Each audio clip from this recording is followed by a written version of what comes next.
I was trying to be really proactive. My dad in 2020 before COVID had a massive heart attack. My dad is so healthy. He's a vegetarian. He works out every single day. We found out my dad had coronary artery disease, had no clue of it.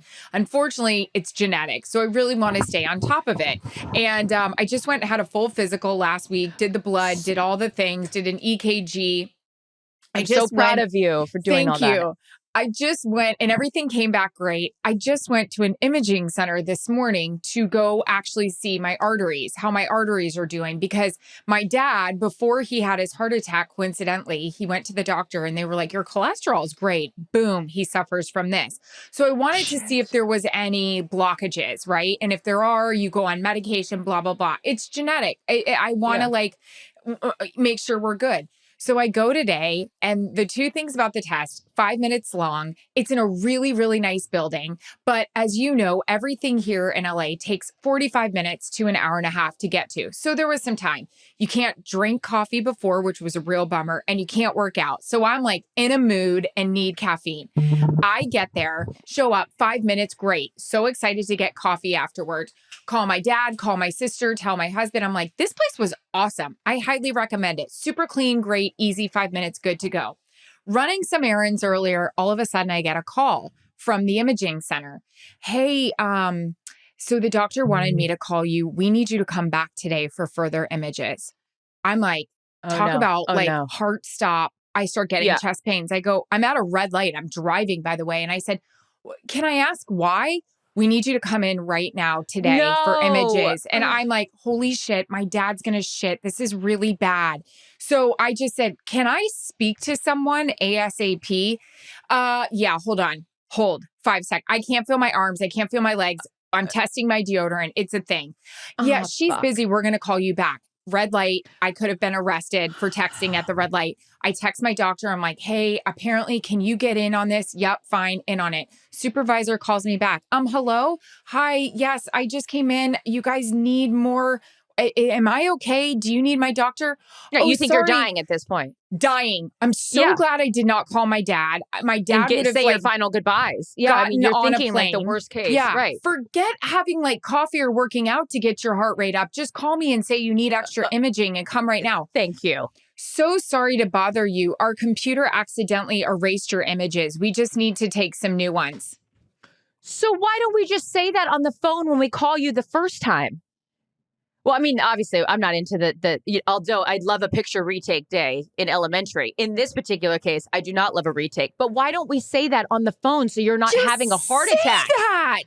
Your arteries are fine, but they cause the heart attack with this. See? Okay, well, good. Because so Erin and I have a thing on Monday when we record our podcast. I try not to talk to you ahead of time because I want first reaction results to everything that happened. I was late getting on because my freaking computer, I needed update 755 for Chrome. We know how this works. Happens. But I got on and I had said like, oh, I just got a call from the fertility clinic. Same kind of thing. So I have, which will be a story for another day. It's too long to get into now. Tease in the biz. I had an appointment at the fertility clinic to do some stuff. We get it. Yeah. They were supposed to, so I call back today. I leave my yoga class. I'm all zen. I'm like, you know what? Let me go through my to-do list. Exactly. I'm feeling great. I'm like, so productive. Namaste. Namaste. Life is great. Let me go down. Let me see. Oh, that's right. I said I need to call and follow up on that. So I called and I'm like, hi, I was supposed to get a call from the nurse giving the results of the test that was done last week.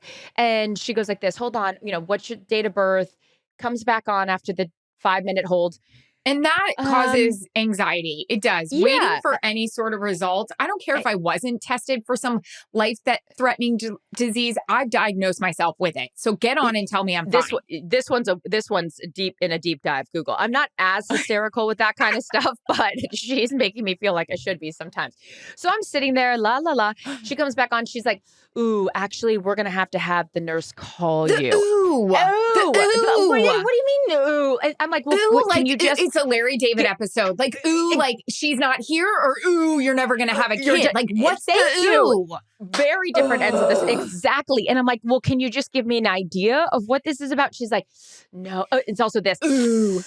Yeah, we're good. What's the teeth No, breathing?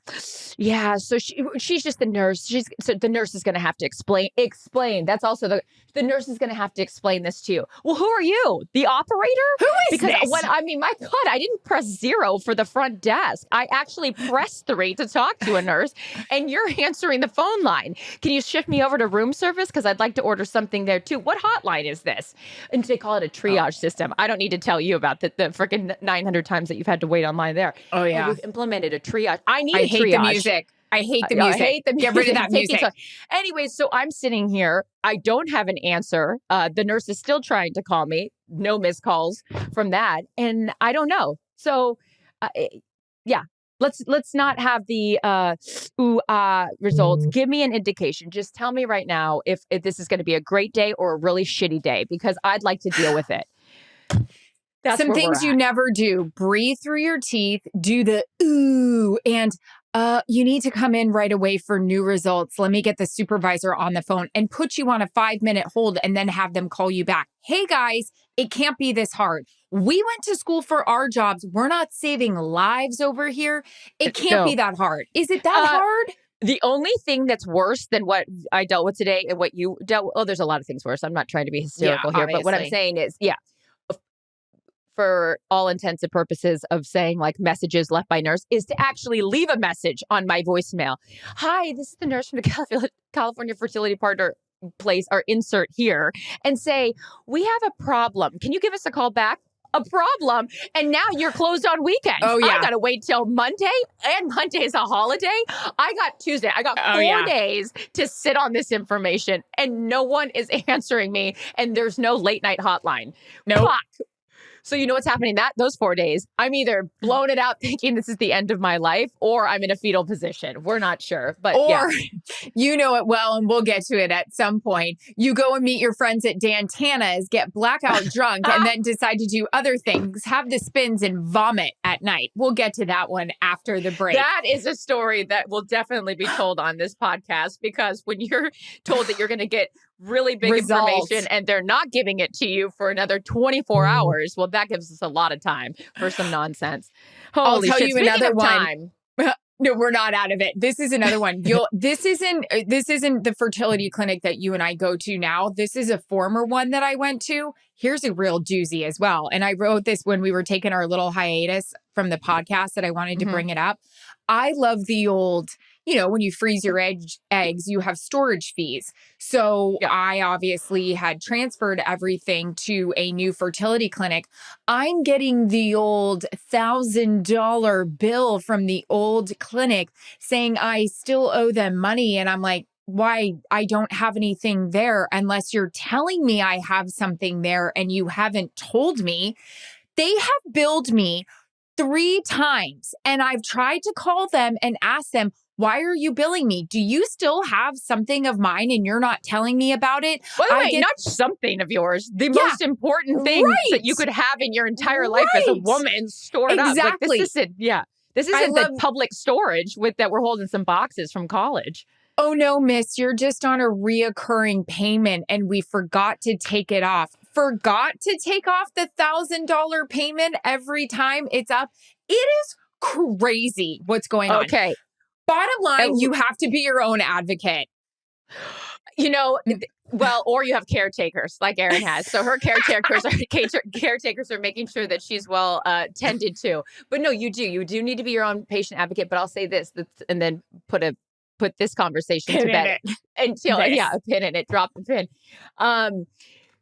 It's better than what I had. Because I'm the asshole who loses her fucking Amex every other day. The woman at the coffee shop today, not this one, this is the green juice, but the coffee shop over here. Look, that has the condensation from the coffee from God knows what time. Look at that condensation. Someone used a coaster. She had to run out of the coffee place today giving me my card because I had left it in the little holder thing.